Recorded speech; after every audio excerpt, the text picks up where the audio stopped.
नमामीश्वरं सच्चिदानन्दरूपं लसत्कुण्डलं गोकुले व्राजमानं। नमामीश्वरं सच्चिदानन्दरूपं लसत्कुण्डलं गोकुले व्राजमानं। यशोदाभियो लोकलाघवमानं परामृष्टमात्यन्ता सोदृतगोप रुदन्तं मुहुर्नेत्र युगममृजान्तं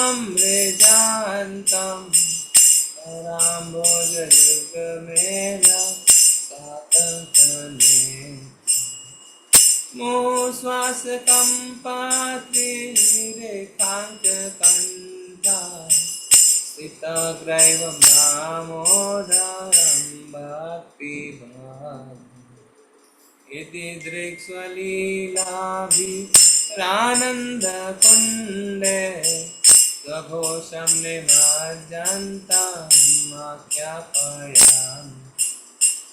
तदीयेषितग्नेषु भक्तिर्जितत्वं पुनः प्रेम तस्तं सतावृत्तिवन्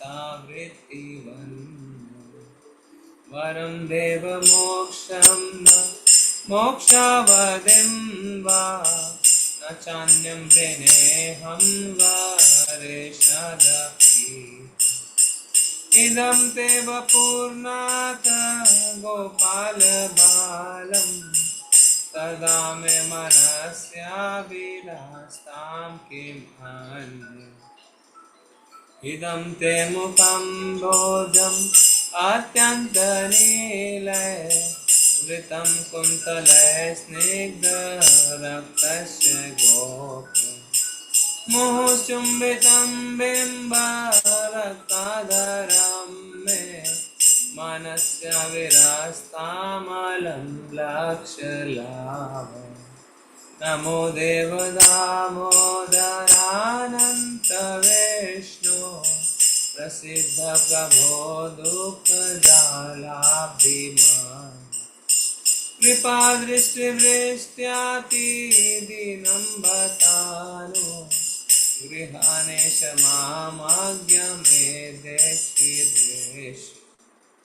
कुबेरात्मजो भर्त मूर्ते भयद्वा भया मोचितो भक्तिभाजो कृतौ तथा प्रेम भक्तिं स्वकाम्ये प्रयाच न मोक्षे गृहमेस्ति दामोदरे नमस्तेस्तु धाम्ने सुरदेप्ति धाम्ने त्वदीयोदरायात विश्वस्य धाम्ने नमो राधिकाय त्वदीयप्रियाय नमो अनन्तलीलाय देवाय तुभ्यं नमामीश्वरं सच्चिदानन्दरूपं लसत्कुण्डलं गोकुले व्रजमानं यशोदाभियो लोकलाघवमानं परामृष्टमत्यन्ततो धृतगोप हरे कृष्ण कृष्ण कृष्ण कृष्ण हरे हरे राम राम राम राम राम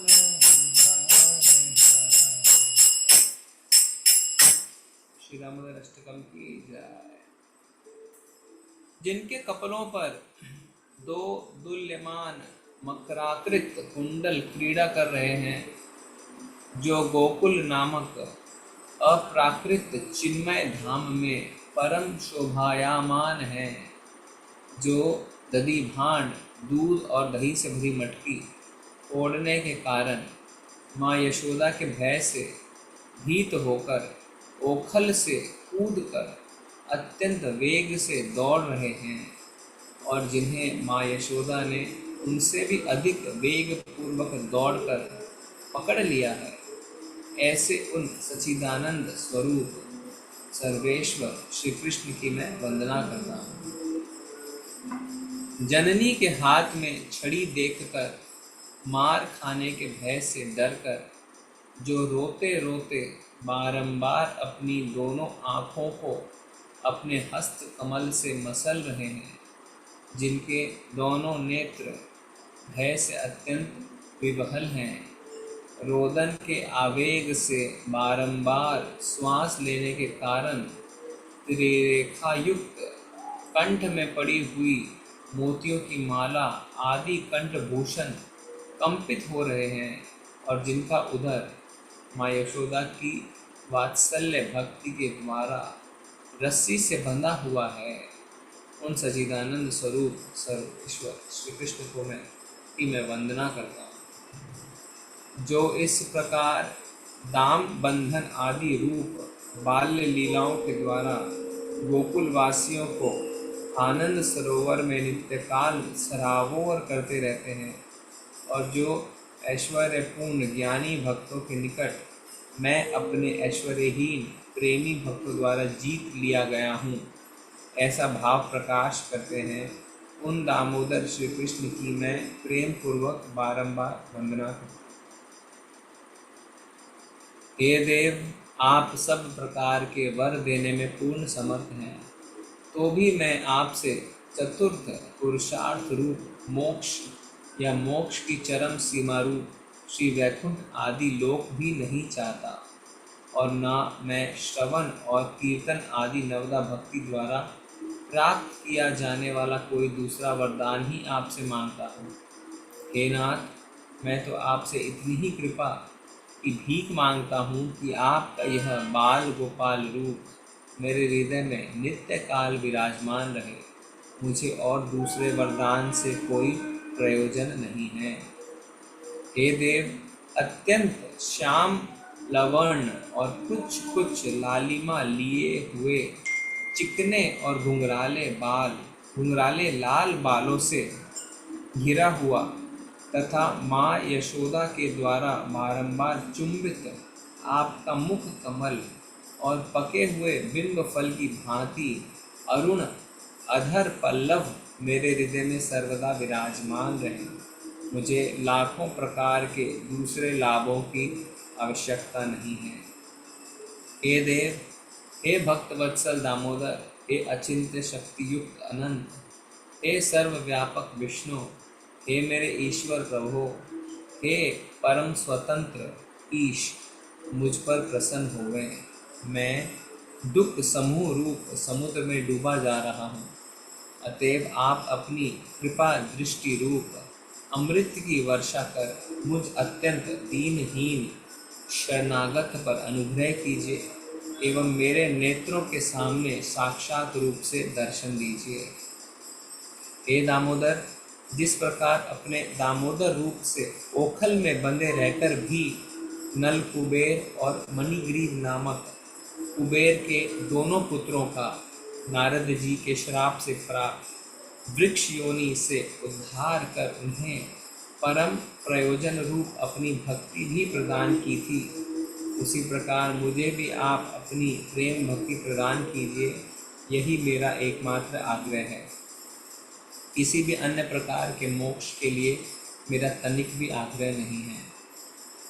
हे दामोदर, आपके उदर को बांधने वाली महान रज्जू रस्सी को प्रणाम है।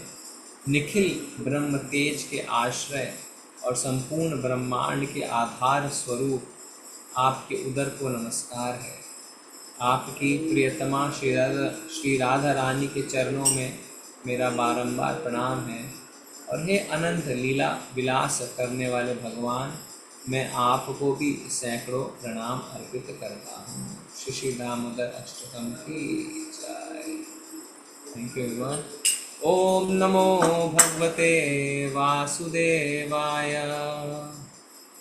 ओम नमो ओम नमो भगवते भगवते वासुदेवाय। वासुदेवाय। वासुदेवाय। ओम नमो भगवते वासुदेवाय।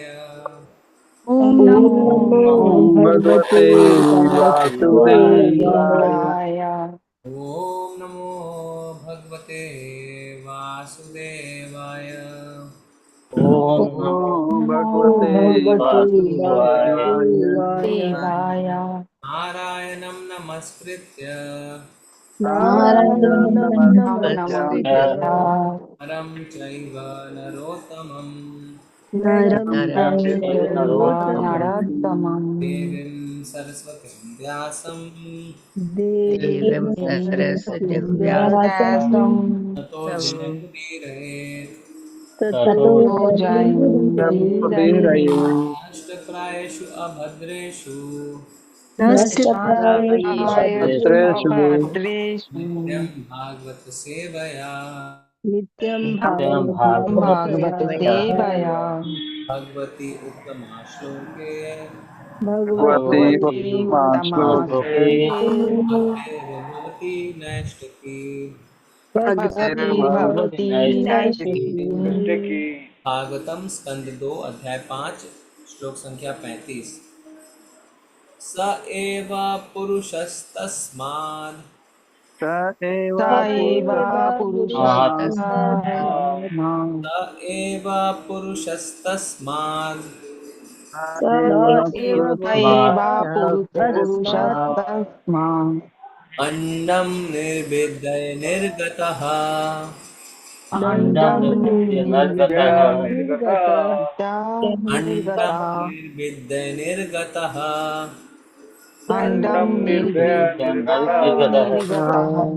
सहस्रोरव अंग्रीबाहवक्षः सहस्रगा ग्रीबाहु अवचकः सहस्रोरव अंग्रीबावक्षकः सहस्राग्रीबाहु अवचकः सहस्रोरव अंग्रीबावक्षः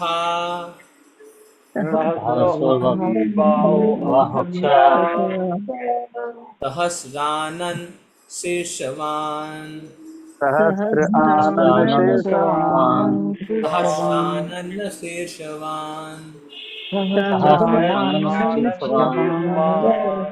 स एव पुरुषस्तस्मात् स एव पुरुषस्तस्मात् अण्डं निर्विद्य निर्गतः अण्डं अण्डं निर्गतः सहस्रोरव निर्गतम् अंग्रीबावक्षः सहस्राग्रीबाहुवचकः सहस्रानन शीर्षवान् सहस्रानन्दवान् स एव पुरुषस्तस्मात् स एव पुरुषस्तस्मात् अण्डं निर्विद्य निर्गतः अण्डं निर्विद्य निर्गतः सहस्रोरव अंग्रीबावक्षः सहस्रोरग्रीबाहुवचकः सहस्रानन शीर्षवान् शिष्यवान् एक लिए श्लोक का पठन।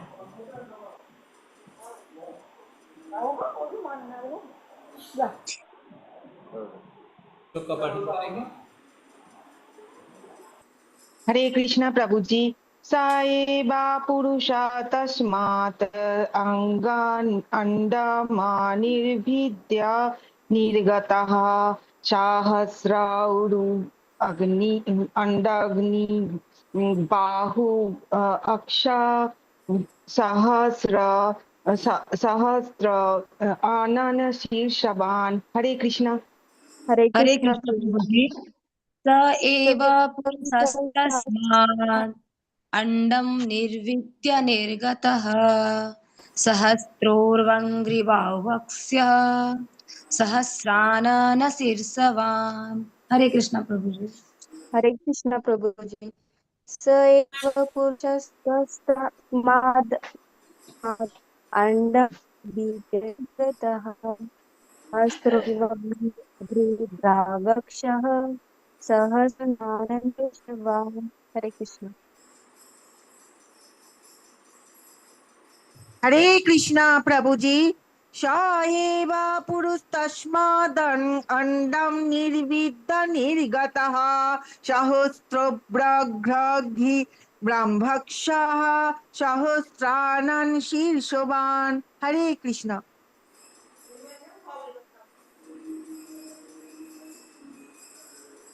हरे कृष्ण प्रभु जी। चाहे पुरुषस्तस्मात् अंडम निषिद्ध निर्गतः सहस्रो वंघि वक्षः सहस्रानन शीर्षवान्। हरे कृष्ण प्रभु जी। ठीक है, धन्यवाद। शब्दार्थ देखते हैं। सह वे भगवान एव साक्षात पुरुषः पूर्ण पुरुषोत्तम भगवान तस्मात् ब्रह्मांड के भीतर से अंडम हिरण्यगर्भ निर्विद्य विभाजित करके निर्गतः बाहर निकल आया सहस्त्र हजारों उरु जांघें अंग्री पाँव बाहु भुजाएं अक्षः आँखें सहस्त्र हजारों आनन मुँह शीर्षवान सिर सहित। अनुवाद और तात्पर्य श्रील प्रभुपाद जी के द्वारा। श्रील प्रभुपाद जी की जय। यद्यपि श्री भगवान महाविष्णु कारण सागर में शयन करते रहते हैं, किंतु वे उससे बाहर निकलकर और अपने आप को हिरण्यगर्भ के रूप में विभाजित करके प्रत्येक ब्रह्मांड में प्रविष्ट हो गए और उन्होंने हजारों हजारों पाँव, भुजा, मुंह, सिर वाला विराट रूप धारण कर लिया। कृपया दोहराएं।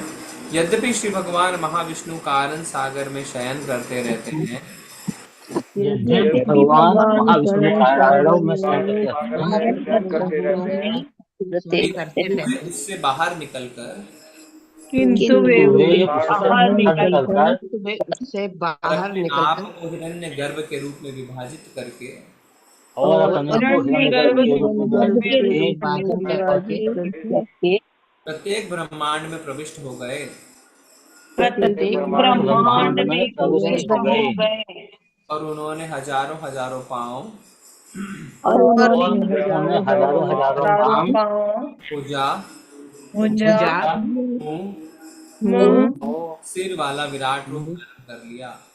सिर सिर वाला वाला विराट विराट रूप रूप धारण कर धारण लिया। कर लिया। की तात्पर्य पढ़िए। माता जी हरे ओम माता जी। हरे कृष्णा प्रभु जी। माता जी। प्रत्येक ब्रह्मांड के भीतर लोगों का विस्तार भगवान की विराट शक्ति की नाम करें। पढ़िए, कौन पढ़ेंगे? ये हरे माता जी। ओम माता जी। हरे कृष्णा प्रभु जी। माता जी। जय श्री प्रभुपाद की जय। तात्पर्य प्रभुपाद की जय। प्रत्येक ब्रह्मांडों के भीतर लोकों का विस्तार भगवान के विराट रूप के विभिन्न अंगों के रूप में होता है, जिनका वर्णन अगले श्लोक में हुआ है। जी, अगला श्लोक देखते हैं। बड़े बड़े दार्शनिक कल्पना करते हैं कि ब्रह्मांड में सारे लोक श्री भगवान के विराट शरीर में विभिन्न ऊपरी तथा निचले अंगों के प्रदर्शन हैं। जी पढ़िए। ये माता जी पढ़िए। ओम माता जी। तात्पर्य प्रभुपाद की जय। कल्पनीय शब्दों महत्वपूर्ण है। इसका अर्थ है कल्पना करते हैं। भगवान का विराट रूप उन दार्शनिकों की कल्पना है जो भगवान श्री कृष्ण के दो भुजाओं वाले शाश्वत रूप को नहीं मानते। यद्यपि महान दार्शनिकों द्वारा कल्पित तो भगवान का विराट रूप भगवान के स्वरूपों में से एक है, किंतु यह न्यूनाधिक काल्पनिक ही है। कहा गया है कि 7 ऊर्ध्वलोक इस विराट रूप की कटी के ऊपर स्थित है और 7 अधोलोक उनकी कटी के नीचे स्थित है। कहने का भाव यह है कि भगवान अपने शरीर के प्रत्येक अंग से अवगत है और सृष्टि का कोई भी भाग उनके नियंत्रण से परे नहीं है। हरे कृष्णा। जी, अगला श्लोक और देखेंगे। ब्राह्मण वर्ग श्री भगवान के मुख का, क्षत्रिय उनकी भुजाओं का और वैश्य उनकी जांघों का प्रतिनिधित्व करते हैं, जबकि शूद्र वर्ग उनके पांव से उत्पन्न हुआ है। जी पढ़िए। हरे कृष्णा। गिरजा माता जी पढ़िए। हरे कृष्णा प्रभु जी, हरे कृष्णा माता जी। सील प्रभुपाद की जय। तात्पर्य प्रभुपाद द्वारा। सारे जीव श्री भगवान के अंश बताए जाते हैं। इस श्लोक में बताया गया है कि वे ऐसे किस तरह है। मानव समाज के 4 विभाग है। बुद्धि मानव वर्ग ब्राह्मण, प्रशासक वर्ग क्षत्रिय, व्यापारिक वर्ग वैश्य तथा श्रमिक वर्ग शूद्र। ये सब श्री भगवान के शरीर के विविध अंग है। इस तरह कोई भी वर्ग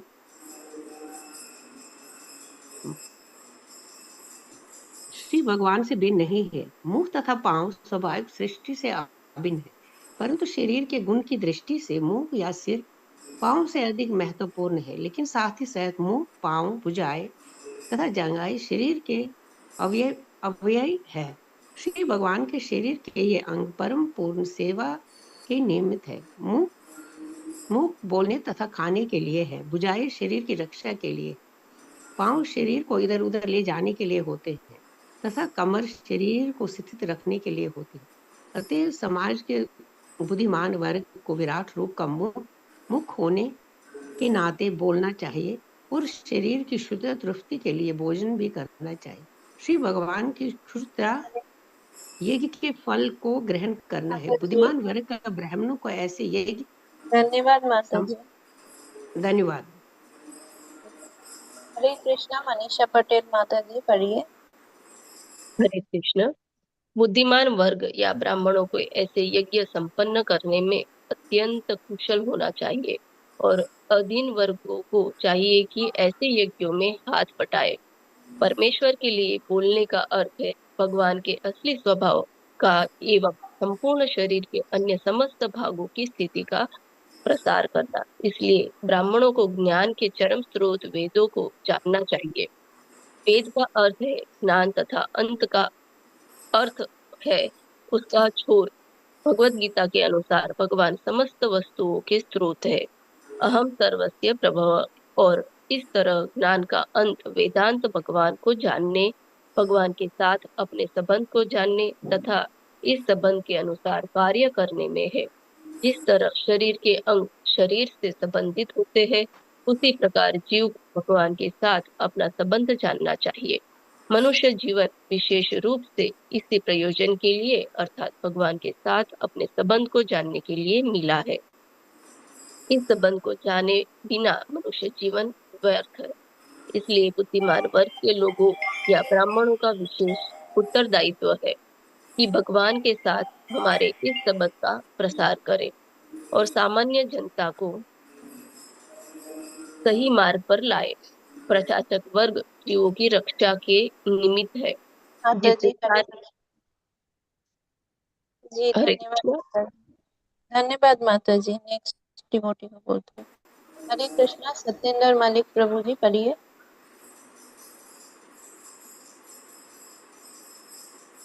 हरे कृष्णा माता जी।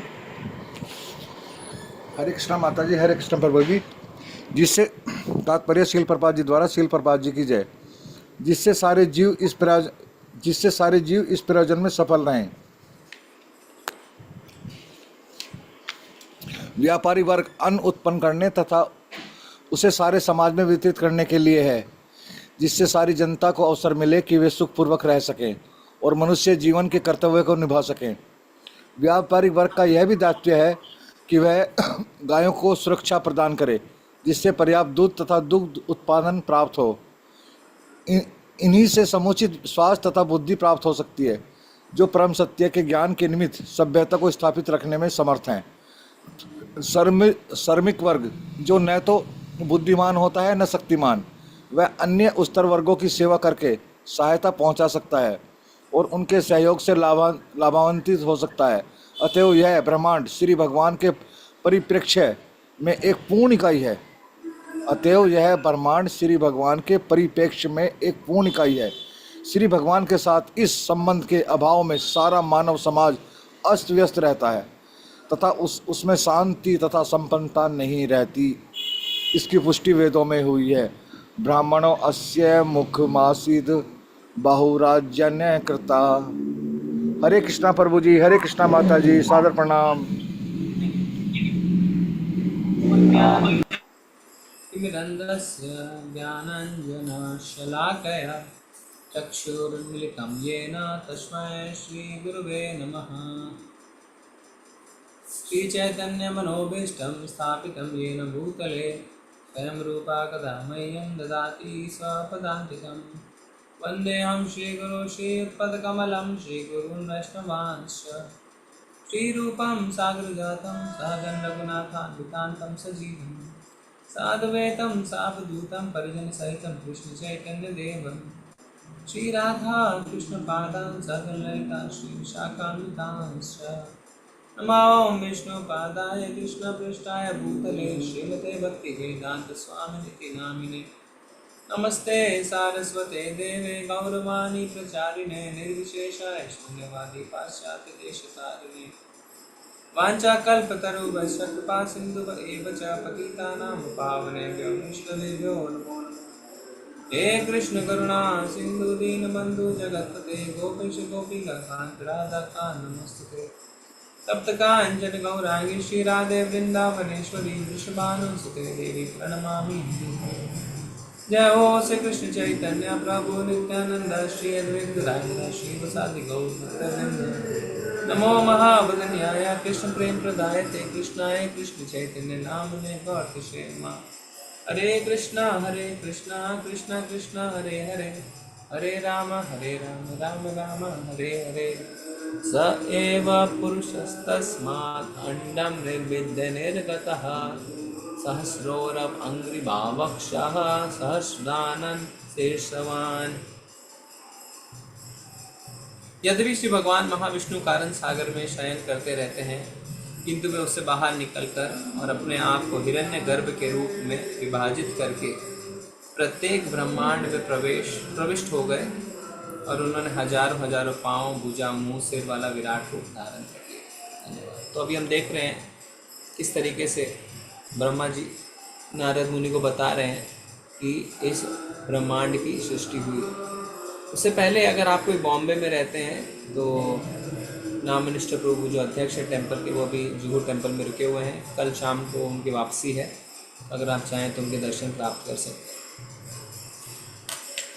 आज दोपहर में संडे फीस्ट में उन्होंने जुहू टेंपल में क्लास की थी और सुबह मंगल आरती के समय उन्होंने तुलसी आरती भी करी। तो यहाँ पे भगवान के विराट रूप के बारे में ब्रह्मा जी चर्चा कर रहे हैं, पर कुछ आप देखेंगे चर्चा करते करते कुछ ऐसे शब्द आ गए हैं जिसमें हमें थोड़ा सा डाउट हो सकता है। क्या? अगला श्लोक अगर आप देखें 36वां श्लोक, तो उसमें लिखा हुआ है कि बड़े बड़े दार्शनिक यानी फिलोसोफर कल्पना करते हैं। शब्द इस्तेमाल किया गया कल्पना मतलब इमेजिनेशन। कल्पना करते हैं कि ब्रह्मांड में सारे लोक यानी प्लैनेट्स श्री भगवान के विराट शरीर के विभिन्न ऊपरी तथा निचले अंगों में। तो ब्रह्मा जी अब कह रहे हैं नारद मुनि को कि जो बड़े बड़े दार्शनिक हैं उन्होंने कल्पना करी है, मतलब ये सच्चाई नहीं है, उन्होंने कल्पना करी है कि जो ब्रह्मांड के अलग अलग लोक हैं, अलग अलग ग्रह हैं, वो भगवान के ऊपरी और निचले अंगों में दिखते हैं। प्रभुपाद जी लिख रहे हैं यहाँ पे कल्पयंती शब्द महत्वपूर्ण है। इसका अर्थ है कल्पना करना। श्री भगवान का विराट रूप उन दार्शनिकों की कल्पना है। प्रभुपाद जी भी कह रहे हैं कल्पना है। यद्यपि महान दार्शनिकों द्वारा कल्पित श्री भगवान का विराट रूप भगवान के असंख्य रूपों में से एक है, किंतु यह न्यूनाधिक काल्पनिक ही है। प्रभुपाद जी भी कह रहे हैं कि हाँ ठीक है, भगवान के कई रूपों में से भगवान का विराट रूप भी एक रूप है, पर न्यूनाधिक कल्पना ही है। बेसिकली ये इमेजिनेशन है। तो अब एक प्रश्न उठता है हमारे सबके लिए, जिस पे आप भी सहायता करिए जवाब देने को।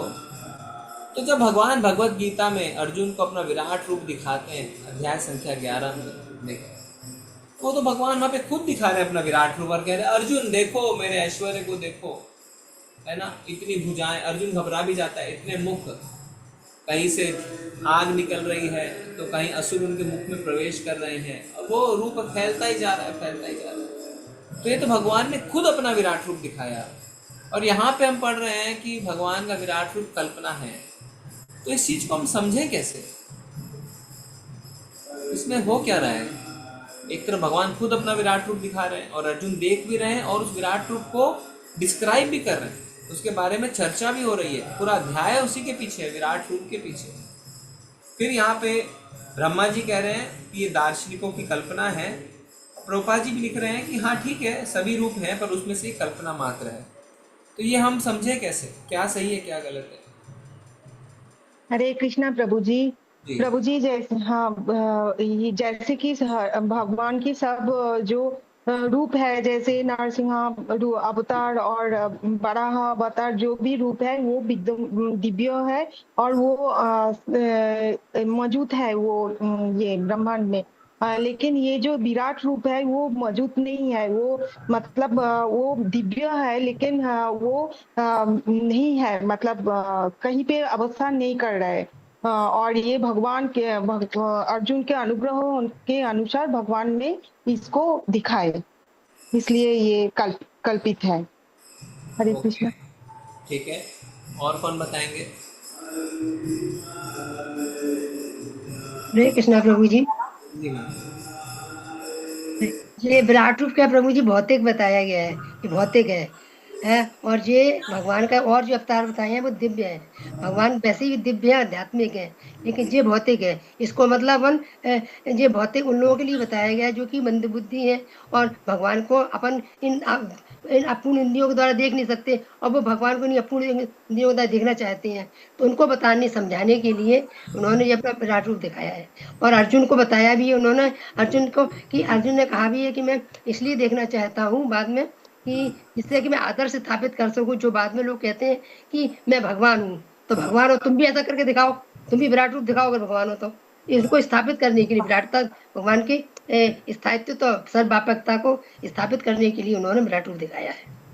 ठीक है, आदित्य प्रभु आप बताएंगे। हरे कृष्ण प्रभु जी। जी जी प्रभु जी, एक्चुअली भगवान कृष्ण का जो, क्योंकि भगवान श्री कृष्ण जो है वो सच्चिदानंद है, स्वरूप में है, और भगवान कृष्ण का जो एक्चुअल रूप है वो सुंदर मनोरम द्विभुज रूप है। क्योंकि भगवान सर्व कारणम, सभी कारणों के कारण है, चाहे वो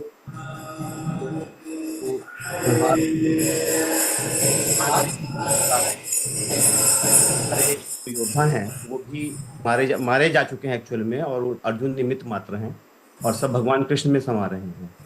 तो एक्चुअल जो रूप है भगवान का वो तो मनोरम सुंदर रूप, द्विभुज रूप है, जो मतलब जिस रूप में हम हमेशा रहते हैं। लेकिन सब कारणों के कारण है, वो संहार के भी कारण वही है, सृष्टि के भी कारण वही है, सभी चीजों का मूल वही है। तो वो एक तरह से सभी चीजों को एक ही स्थान पे इंगित करने के लिए जो है वो उनका विराट रूप उन्होंने धारण किया था, या उसको दिखाया था। तो एक्चुअली एक तरह से वो शाश्वत रूप नहीं है, वो एक तरह से इमेजिनरी रूप है, जो कुछ समय के लिए था, जो मतलब ये इंगित करने के लिए था कि हर चीज परिवर्तनीय था, मतलब परिवर्तनीय था, और ये आध्यात्मिक जगत में नहीं पाया जाता, केवल भौतिक जगत में ही पाया जाता है, क्योंकि वो वास्तविक है ही नहीं शाश्वत। ठीक है, क्योंकि वो शाश्वत है, इसलिए उसको इमेजिनरी बताया। हरे कृष्ण।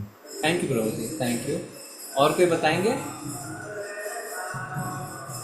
हरे कृष्ण प्रभु जी। हाँ माता जी। जैसे प्रभु जी भगवत गीता में हमने देखा कि अध्याय 7 में, 9 में और 10 में भगवान ने अपनी विभूतियों का वर्णन किया, और उन विभूतियों में भगवान ने ये बताया कि जो मेरे श्याम सुंदर रूप को नहीं अपने मन में बसा सकते हैं, अभी उस लायक नहीं भक्ति में आगे बढ़े हैं, तो वो इन विभूतियों को देखकर मेरा पता लगाएं और मेरे शरणागत हों और मेरी ऐश्वर्य को समझें। इसके पश्चात फिर 11वें अध्याय में विराट रूप दिखाने का जो भगवान का ध्येय था वो यही था कि इन सारी विभूतियों को अन्य देवताओं को, जो लोग श्रद्धा रखते हैं अन्य देवताओं में, वो मुझ में जाने, और जो लोग भक्ति में बहुत आगे नहीं बढ़े हैं, शुद्ध भक्त नहीं बने हैं, वो इसके माध्यम से मेरे शरणागत होकर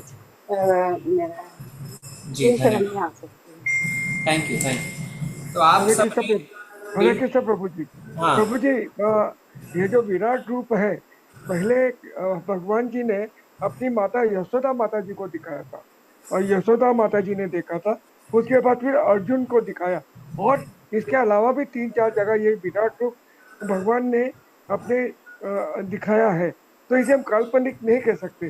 काल्पनिक अगर हो तो एक वक्त या अर्जुन को दिखाया होता तो हम काल्पनिक कह सकते, लेकिन उन्होंने माता यशोदा ने जो देखा वो तो काल्पनिक नहीं हो सकता है।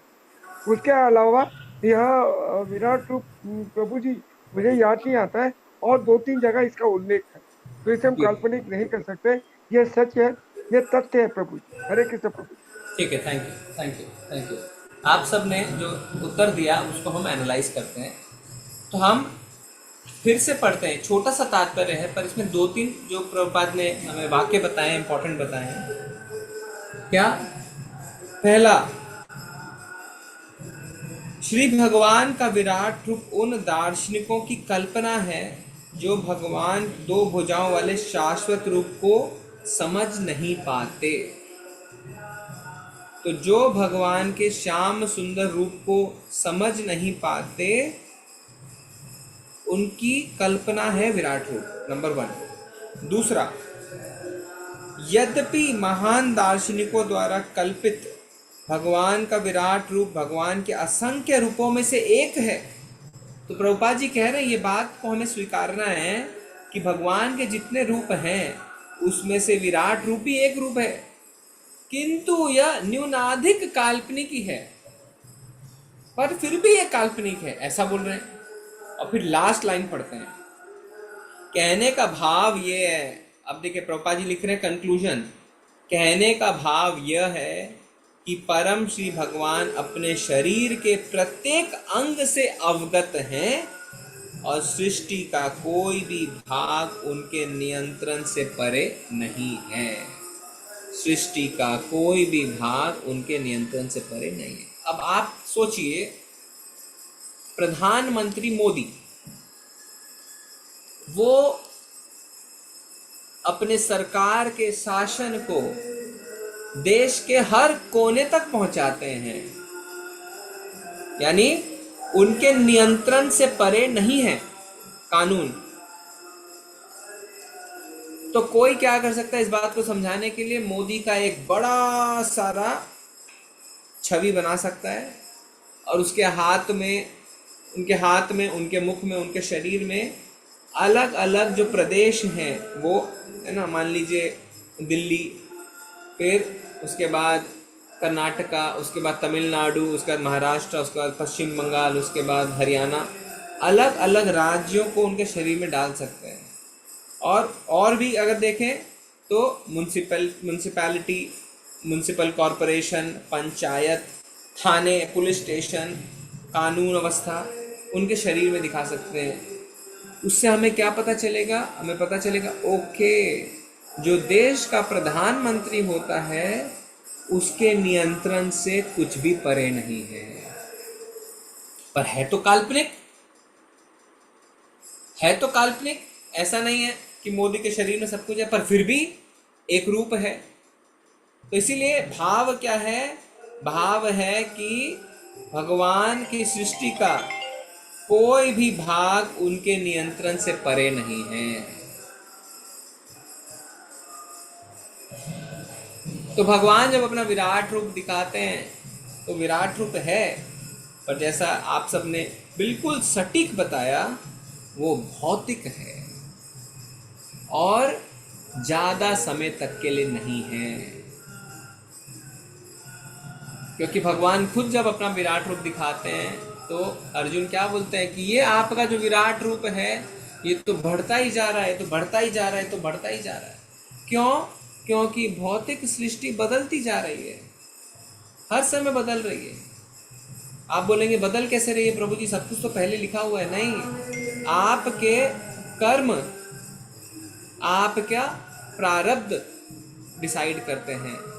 तो आपके कर्म बदल रहे हैं, आपके प्रारब्ध भी बदल रहे हैं, इसीलिए सृष्टि बदल रही है, भौतिक सृष्टि बदल रही है। ऐसा नहीं कि सब कुछ लिखा हुआ है। एक मिनट,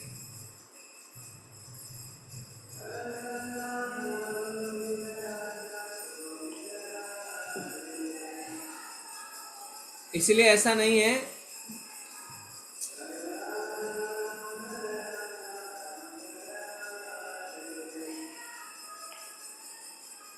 कि ये फिक्स्ड भगवान का रूप नहीं है। बाकी रूप जो है भगवान को फिक्स्ड है, चतुर्भुज रूप, फिर उसके बाद श्याम सुंदर रूप, काल का रूप, पर जो भौतिक सृष्टि अपने अंदर भगवान ने समाई हुई है वो रूप फिक्स्ड नहीं है, वो हमेशा चेंज हो रहे हैं। तो वो टेम्पररी है, भौतिक है, शाश्वत नहीं है, पर भगवान के अंग में पूरा ब्रह्मांड समाया हुआ है, उनके नियंत्रण से परे कुछ नहीं है, इसलिए वो एक भगवान का रूप है। और दूसरा इंपॉर्टेंट पॉइंट क्या है, जो व्यक्ति भगवान के श्याम सुंदर रूप को नहीं समझ पाता उनके लिए ये रूप आवश्यक है। क्योंकि जब हम नए नए भक्त जुड़ते हैं, भगवत गीता के ज्ञान से लेवल 1 जब करते हैं, तो सबसे मनपसंद हमारा जो अध्याय होता है वो 11वां अध्याय होता है। जैसे पता चलता है कि चलो अभी हमें पता चलेगा कि ये ब्रह्मांड, ये यूनिवर्स किस तरीके से भगवान के शरीर में है, तो हम बहुत एकदम रुचि लेके सुनना चाहते हैं कि चलो चलो पता चलेगा। तो उसमें लिखा रहता है ना कि सूर्य और चंद्रमा भगवान की 2 आंखें हैं। ओके, तो नेक्स्ट टाइम क्या होगा, नेक्स्ट टाइम जब भी आप सूर्य देव के दर्शन करेंगे, चंद्रमा के दर्शन करेंगे, आपको भगवान की स्मृति होगी। भगवान कहते हैं जल का स्वाद मैं हूँ, जैसे माता जी ने बताया, विभूतियाँ बताते हैं। तो जब आप जल पिएंगे तो आपको भगवान की स्मृति होगी। जब आप भगवान बताते हैं कि कोई मनुष्य अगर कौशल से भरा हुआ है तो उसका जो कौशल है वो मैं हूँ। तो अगर आप किसी एबल पर्सन को देखते हैं, किसी बुद्धिमान व्यक्ति को, इंटेलिजेंट पर्सन को देखते हैं, तो उसके सामर्थ्य को देख के, उसके सक्सेस को देख के आपको भगवान की स्मृति होगी। और आप जब रात में अपने छत पे लेट के आसमान की और आकाश की ओर देखते हैं, तो वो तारों को देख के, वो खुले आकाश को देख के आपको भगवान की स्मृति होगी। और ऐसा होता भी है, तब आपको समझ में आता है ओके, सारी चीज़ें जो हैं वो भगवान के शरीर में हैं, पर ये रूप भौतिक है। तो इसका मतलब काल्पनिक भी है और साथ ही साथ रूप भी है। तो दोनों बातें सही हैं। तो आप कहें काल्पनिक नहीं है, ये भी कहना गलत है, और आप कहें काल्पनिक है तो पूरी तरीके से काल्पनिक नहीं है। इसलिए प्रभुपाद जी ने कहा है कि असंख्य रूपों में से ये एक रूप है, पर न्यूनाधिक काल्पनिक ही है। ठीक है, इस तरीके से समझना। अब आता है अगला श्लोक, 37वां श्लोक। 37वें श्लोक में प्रभुपाद जी ने अलग अलग वर्गों की चर्चा करी है। पहले ब्रह्मा जी क्या कह रहे हैं? ब्रह्मा जी कह रहे हैं ब्राह्मण वर्ग भगवान का मुख है, क्षत्रिय जो है वो उनकी भुजाएं, वैश्य उनकी जांघें और शूद्र उनके पांव हैं। कई बार क्या होता है, जब ऐसे श्लोकों को हम पढ़ते हैं, 2 रिएक्शन होता है। एक, जो सामान्य वर्ग है वो इसे भेदभाव की दृष्टि, इसमें भेदभाव की दृष्टि दर्शाना चाहता है। कहता है अरे हम लेबर हैं तो हमें तो भगवान के पांव कह दिया है। दूसरा, जो ब्राह्मण वर्ग है वो अपने अंदर अहंकार को उत्पन्न करने लगते हैं, हम तो भगवान के मुख हैं। और भगवान के मुख का 2 कार्य बताया गया। क्या बताया गया 2 कार्य ब्राह्मणों के लिए, क्योंकि भगवान के मुख हैं? हमने तात्पर्य में पढ़ा था, बताइए, ध्यान से सुना आपने। क्या 2 कार्य हैं? हरे कृष्णा प्रभु जी। एक तो वो अग्नि जैसे अर्पण करते हैं ना, भोग अर्पण करते हैं, मतलब भोजन करना, और दूसरा उनका मस्तिष्क का यूज करना, यानी कि ज्ञान देना, क्या कैसे करना है, बिल्कुल सही। ये बताना। मुख बोलने तथा खाने के लिए, सिंपल है ना। देखिए इसमें कोई, आपका जो मुंह है उसका 2 कार्य है, बोलना और खाना। तो ब्राह्मण को मुख बोला गया है, बोलना क्या बोलना है उनको कोई फिल्म की स्टोरी तो बोलनी नहीं है, पड़ोसियों की चुगली भी नहीं करनी है, उनको अपने मुख से शास्त्रों के बारे में बोलना है, भगवान की भक्ति के बारे में बोलना है। तो पहला कार्य है। दूसरा, खाना। तो क्या खाली ब्राह्मण खाते रहे? जब ब्राह्मण खाते हैं तो भगवान ने भगवत गीता में क्या बताया है? क्या बताया है? भगवान ब्राह्मण खाते तो मेरा पेट भरता है। ब्राह्मण के मुख के माध्यम से हम भगवान को चीजें अर्पित कर सकते। तो प्रभुपाद जी तात्पर्य में समझाते हैं भगवत गीता की, इसका मतलब ब्राह्मण ये ना सोचे कि वो खाते ही रहे। ठीक है, तो जैसे अग्नि में हम स्वाहा करते हैं तो अग्नि के माध्यम से भगवान को चीज़ें पहुंचती हैं। तो ब्राह्मण को जो भोज करना चाहिए जिससे कि वो चीज़ें भगवान तक पहुँचे। इसीलिए ब्राह्मण जो है वो हमारे न्योते को, हमारे इनविटेशन को स्वीकार भी करते हैं, स्वीकार करते हैं। पर ये सारी चीज़ें सही चेतना में होनी चाहिए, ना यजमान उसका फायदा उठाए, ना ब्राह्मण खुद उस बात का फायदा उठाए, चेतना सही होनी चाहिए। तो ब्राह्मण वर्ग का कार्य, ब्राह्मण को मुख बोला गया है, पर इसका मतलब ये तो नहीं होता है कि चलो शूद्र है तो हमें शूद्र की आवश्यकता नहीं है। अगर शरीर में पैर ना हो तो क्या शरीर पूर्ण है? नहीं। तो प्रभुपाद जी तात्पर्य में बता रहे हैं कि चाहे मुख हो, चाहे भुजा हो, चाहे जांघे हो, चाहे पैर हो, सब कुछ शरीर के मेंटेनेंस के लिए आवश्यक है। तो फिर अलग अलग क्यों कहा गया है? ब्राह्मण, क्षत्रिय, वैश्य, शूद्र, सबका कार्य अलग अलग है। ब्राह्मण का कार्य है शास्त्रों का ज्ञान देना, पर देश का राजा क्षत्रिय होता है। देश का जो राजा है वो क्षत्रिय है और वो किंग कहलाता है, पर वो किसकी सुनता है? वो ब्राह्मण की सुनता है। कई बार हम देखते हैं ना, जब देश के राजा को पता नहीं चलता मुझे क्या करना है, तो वो ब्राह्मण के पास जाता है कि शास्त्रों में क्या लिखा है, क्या धर्म परायण है, मुझे बताएं, मैं वही कार्य करूंगा। तो ब्राह्मण का धर्म है शास्त्रों का अध्ययन करना और प्रवचन करना, और साथ ही साथ भगवान का प्रतिनिधि बन के भोजन स्वीकार करना। और क्षत्रिय का क्या है? क्षत्रिय का कार्य है रक्षा, देश की रक्षा। इसलिए क्षत्रिय अगर किसी को मारता है, जानवर को भी मारता है, उसके साथ युद्ध अभ्यास भी करता है ना, अपना लड़ने के प्रैक्टिस में अगर वो जानवर के साथ लड़ता मारता है, तो उसको माफ है, क्योंकि वो अपने धर्म को निभा रहा है। अभी चीज़ें अलग हैं। अभी चीज़ें अलग कैसे हैं? अगर अभी आप देखें प्रेजेंट सरकार को, अगर हम देखें तो हम सरकार को क्षत्रिय कह सकते हैं, क्योंकि वही एडमिनिस्ट्रेशन है। पर अगर युद्ध होता है तो जो एडमिनिस्ट्रेशन के हेड हैं, डिफेंस के हेड हैं, वो तो एसी कमरे में बैठे रहते हैं, वो क्या करते हैं, नीचे सैनिकों को आगे लगा देते हैं लड़ने के लिए। पर पहले ऐसा नहीं होता था।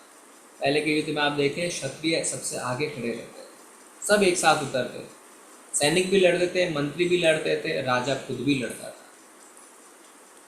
ये है क्षत्रिय। फिर आता है वैश्य। वैश्य यानी बिजनेसमैन। अभी अगर हम वैश्य कहें, बिजनेसमैन कहें, तो हम सिर्फ सोचते हैं जो व्यापार कर रहे हैं, पैसे कमा रहे हैं, पर वास्तव में वैश्य का एक और दो इंपॉर्टेंट कार्य हैं। अन्न उत्पन्न करना, अन्न उत्पन्न करना वैश्य का कार्य है, और गायों की रक्षा करना भी वैश्य का कार्य है। पर अभी ये दोनों कार्य को हम शूद्र का कार्य समझते हैं। दोनों कार्य को हम शूद्र का कार्य समझते हैं। इसको गायों की रक्षा करना और अन्न उत्पन्न करना, ये हम वैश्य का कार्य नहीं समझते। और चौथा है शूद्र। शूद्र के लिए क्या लिखा हुआ है? जो शूद्र व्यक्ति है उसका मतलब क्या है? प्रभुपाद जी समझा रहे हैं, शूद्र वह है जो ना बुद्धिमान है ना शक्तिमान। देखिए, जो बुद्धिमान है वो ब्राह्मण है, जो शक्तिमान है वो क्षत्रिय है। जो बुद्धिमान भी नहीं है, जो शक्तिमान भी नहीं है, वो शूद्र कहलाता है। भगवान भगवद गीता में कहते हैं, चातुर्वर्ण्य मया सृष्टम गुणः कर्मसः विभागसा। दो क्राइटेरिया में मैंने विभाग किया है, गुण और कर्म। कर्म मतलब जो जो कर्म कर रहा है। ब्राह्मण का कर्म है वेदों का अध्ययन करना, प्रवचन देना। क्षत्रिय का कर्म है देश की रक्षा करना, अपने नागरिकों की रक्षा करना। वैश्य का कर्म है अन्न उत्पन्न करना, गायों की रक्षा करना। और शूद्र का कर्म है बाकी तीन वर्गों की मदद करना। पर एक और शब्द है गुण। तो ये गुण कौन से गुणों को रेफर कर रहे हैं? कोई बताएंगे कौन से गुण की बात हो रही है यहाँ पे? गुण मतलब कैसे गुण? हरे कृष्णा प्रभु जी। प्रभु जी, ब्राह्मण कुल में उत्पन्न होने से उसे ब्राह्मण नहीं माना जाएगा, मतलब उसमें ब्राह्मण के गुण होने चाहिए कि वो सत्य बोले और दूसरों को ज्ञान दे। और मतलब कि ये नहीं कि अगर ब्राह्मण या क्षत्रिय वैश्य में वर्ग में पैदा हो गया तो उसको क्षत्रिय मान लिया जाएगा, उसके कर्मों और गुणों के हिसाब से माना जाएगा उससे। ठीक है, तो ये जो गुण हैं, अगर हम इसको शॉर्ट तरीके से बताएं तो जैसे माता जी ने कहा कि प्रकृति के जो तीन गुण हैं, और जो आपने बताया वो भी ठीक है, क्योंकि अगर कोई व्यक्ति सत्वगुण में होता है तो सत्वगुण का अर्थ होता है, जैसा आपने कहा कि ये करता है, ये करता है, ये करता है, ये करता है, ये करता है। जैसे सत्य बोलता है, सुबह जल्दी उठता है, अपने आप को साफ रखता है, ये सत्वगुण के निशान है। तो अगर हम प्रकृति के 3 गुणों के हिसाब से चीज़ों को समझें तो गुण कर्मा विभाग सा, जो व्यक्ति सत्वगुण में स्थित है और उसके कर्म ब्राह्मण वाले हैं उसे ही ब्राह्मण कहा जाएगा। तो ब्राह्मण सत्वगुण में स्थित रहता है।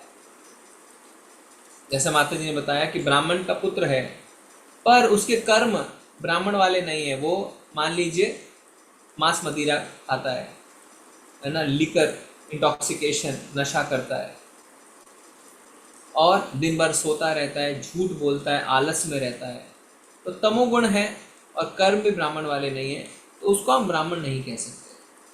तो गुण कर्मा विभाग सा, तो ब्राह्मण सत्वगुण में स्थित रहता है। फिर क्षत्रिय, क्षत्रियों का कौन सा गुण रहता है? रजोगुण, क्योंकि सत्य जो क्षत्रिय है वो रजोगुण में रह के ही अपने कर्म को एग्जीक्यूट कर सकता है। तो सत्वगुण में रह के एक युद्ध भूमि में युद्ध नहीं कर सकता है, उसे रजोगुण में आना पड़ेगा, तब वो युद्ध कर सकता है, तब वो किसी व्यक्ति को दंड दे सकता है, किसी मुजरिम को सलाखों के पीछे डाल सकता है। तो क्षत्रिय रजोगुण में रहता है, और ये प्रमुखता बता रहा हूं गुणों की। फिर आता है वैश्य। वैश्य के अंदर 2 गुण पाए जाते हैं, कौन कौन से? रजोगुण और तमोगुण। हाँ, रजोगुण और तमोगुण दोनों वैश्य के अंदर पाए जाते हैं, बिजनेसमैन के अंदर। क्योंकि वो बिजनेस कर क्यों रहा है? रजोगुण है इसलिए बिजनेस कर रहा है। अब पूरी तरीके से रजोगुण में नहीं है क्योंकि वो क्षत्रिय नहीं है, तो उसके अंदर कुछ तमोगुण के हिस्से भी पाए जाते हैं। और शूद्र जो है वो पूरी तरीके से तमोगुण में रहता है। तो जो व्यक्ति पूरी तरीके से तमोगुण में है उसके कार्य भी वैसे हैं। तमोगुण का मतलब बुद्धि नहीं है, शक्ति नहीं है, दोनों ही नहीं है, तो शूद्र कहलाता है। जन्म से इस चीज को हम कायम नहीं कर सकते हैं, तो शूद्र का पुत्र भी ब्राह्मण होता है। इसका उदाहरण प्रभुपाद जी ने स्थापित किया। अगर आप देखें ना तो शूद्र भी बहुत हाई लेवल का है। शास्त्र में जो शूद्र का डेफिनेशन है वो बहुत हाई लेवल के। हम एक्चुअली शूद्र के डेफिनेशन में भी नहीं फॉल करते, हम शूद्र से भी नीचे हैं। मलेच्छ और यवन की जो बातें होती हैं, तो प्रभुपाद जी ने जब हिप्पी के पास वो गए, हिप्पी शूद्र भी नहीं थे, हिप्पी शूद्र से भी नीचे थे, और उनको उन्होंने ब्राह्मण के लेवल तक स्थापित किया, ब्राह्मण के लेवल तक वो उनको लेके आए। तो आप ये नहीं कह सकते हैं कि शूद्र का पुत्र शूद्र ही होगा, शूद्र का पुत्र भी ब्राह्मण हो सकता है। तो हम क्या हैं? आज सुबह प्रभु कह रहे थे ना, सुबह गदाधर प्रभु क्लास ले रहे थे कि कलयुग में सारे ही शूद्र हैं। कलयुग जो है युग, शास्त्र कहते हैं उसमें सारे शूद्र हैं। कैसे? आज के परिप्रेक्ष्य में अगर हम देखें कि समाज में कैसे 4 वर्ग हैं मोटे मोटे रूप में, ऐसे तो ये अभी वर्णाश्रम धर्म खत्म हो चुका है, पर मोटे मोटे रूप में अगर समझें तो ब्राह्मण आप समझ गए, उसके बाद क्षत्रिय आप समझ गए सरकार, वैश्य यानी जो बिजनेस कर रहा है, शूद्र यानी जो लेबर है। तो पकड़ेंगे कैसे? कोई भी अपने आप को शूद्र नहीं मानना चाहता है, लेबर नहीं मानना चाहता है, पर कहते हैं सीनियर डिवोटीज कि जो व्यक्ति दान पे जीता है वो ब्राह्मण है। तो क्या एक बेगर, एक भिखारी जो दान पे जी रहा है वो भी ब्राह्मण है? हाँ या ना? बताइए। नहीं प्रभु नहीं है, प्रभु जी नहीं। नहीं है, क्योंकि गुणा कर्म विभाग सा, ये भी आपको समझना है। तो ब्राह्मण यानी जो दान पे जीवित है, क्षत्रिय जो कर यानी टैक्स पे जीवित है। सरकार टैक्स लगाती है, टैक्स से उसका इनकम होता है। राजा पहले कर लगाता है, तो सभी कर लगाते हैं, सरकार कर लगाता है, तो जो कर लगाते हैं वो क्षत्रिय होते हैं। वैश्य प्रॉफिट, मुनाफे पे निर्भर है, तो जो प्रॉफिट कमा रहे हैं, मुनाफा जो कमा रहे हैं बिजनेस करके, वो है वैश्य। और जो पगार पा रहे हैं, सैलरी पा रहे हैं, वो है शूद्र।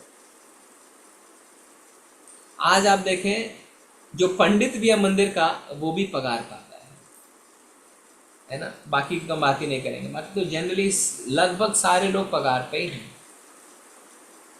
यहाँ तक कि जो कंपनियां जो प्रॉफिट के लिए उसके जो डायरेक्टर्स हैं उनको भी सैलरी मिलती है, तो सबको ही सैलरी पे है, पगार पे है। तो इसीलिए कलयुग में शूद्र लोगों की प्रधानता है। पर प्रभुपाद जी की असीम कृपा रही कि उन्होंने पूरे के पूरे जो ये शूद्र का लेवल था उसको उठा के ब्राह्मण के लेवल तक पहुंचाया। और जो व्यक्ति अच्छी अच्छी कंपनियों में कार्य करते थे, सैलरी कमाते थे, अच्छे अच्छे बिजनेस हाउसेस चला के प्रॉफिट कमाते थे, उन्होंने सब कुछ छोड़ दिया, अब ब्राह्मण के लेवल तक उठे और उसके ऊपर भी।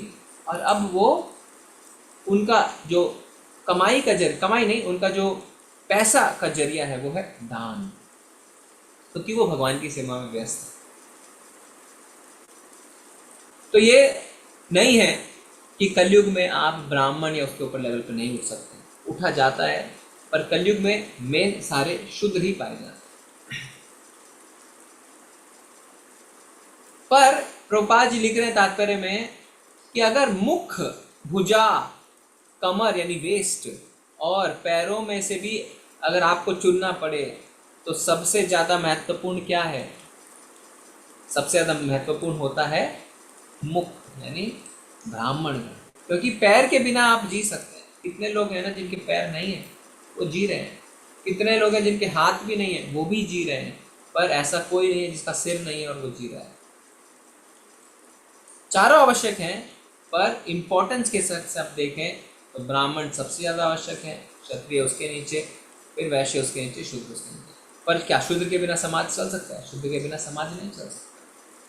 पर लेवल ऑफ इम्पोर्टेंस, महत्व कौन कितना ज़्यादा महत्वपूर्ण है उसको समझाने के लिए बताते हैं कि ब्राह्मण सबसे ऊपर, उसके नीचे क्षत्रिय, उसके नीचे वैश्य, उसके नीचे शूद्र। तो ये अपने आप को इंसल्ट की तरह में फील नहीं करना चाहिए।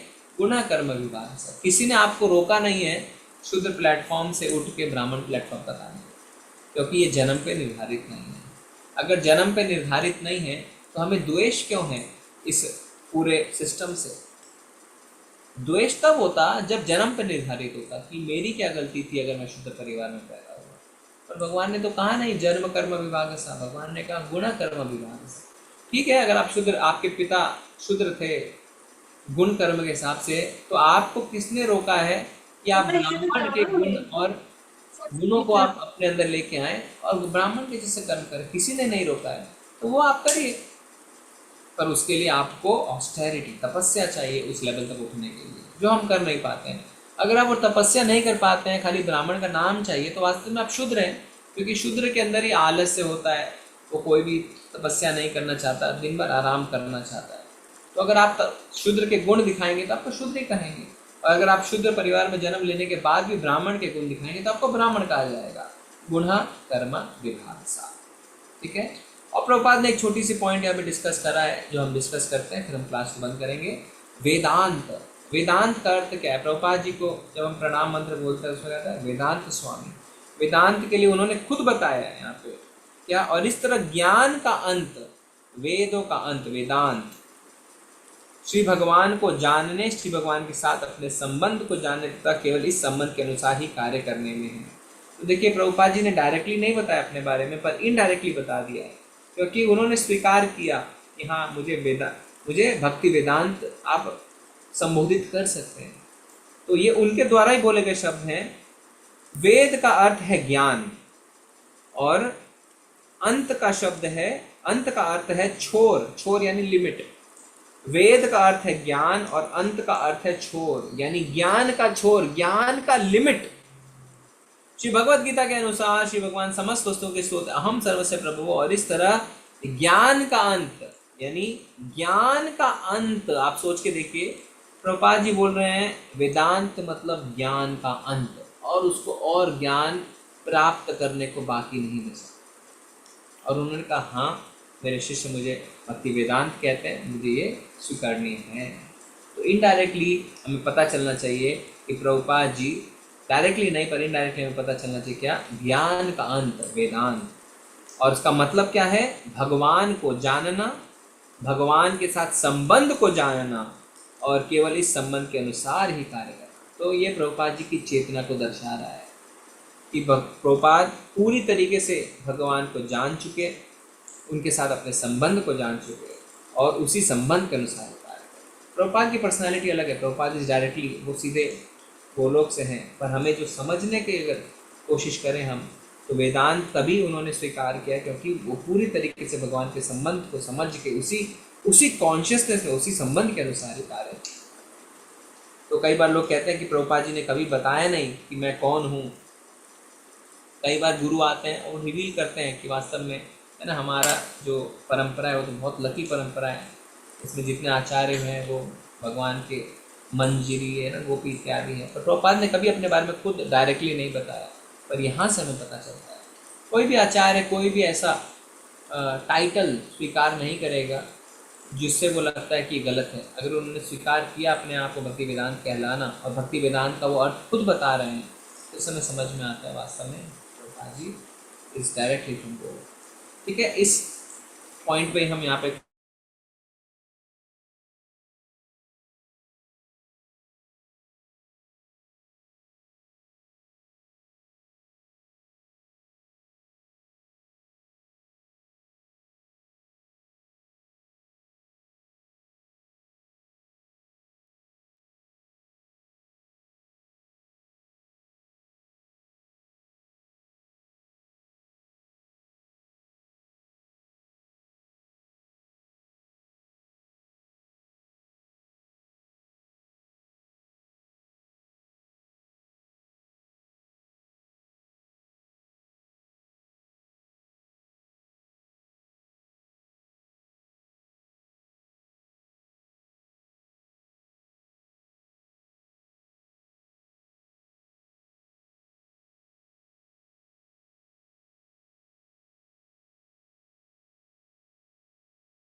हरे कृष्णा एवरीवन, सॉरी वो इंटरनेट कनेक्शन का प्रॉब्लम हुई। ठीक है, आप सबका बहुत बहुत धन्यवाद। हम चलेंगे। वांछा कल्पतरुभ्यश्च कृपा सिन्धुभ्येव च पतितानां पावनेभ्यो वैष्णवेभ्यो नमो नमः। अनंत कोटि वैष्णव वृंद की जय। नामाचार्य जय ग्रंथराज जय जय। हरे कृष्णा प्रभु जी सब हरे कृष्ण प्रभु जी, सादर हरे कृष्णा प्रभु जी सादर प्रणाम। हरे कृष्ण प्रभु जी सादर प्रणाम। कृष्णा प्रभु जी हरे कृष्ण प्रभु जी मेरा प्रभु जी। प्रार्थना है मुंबई में आप लोग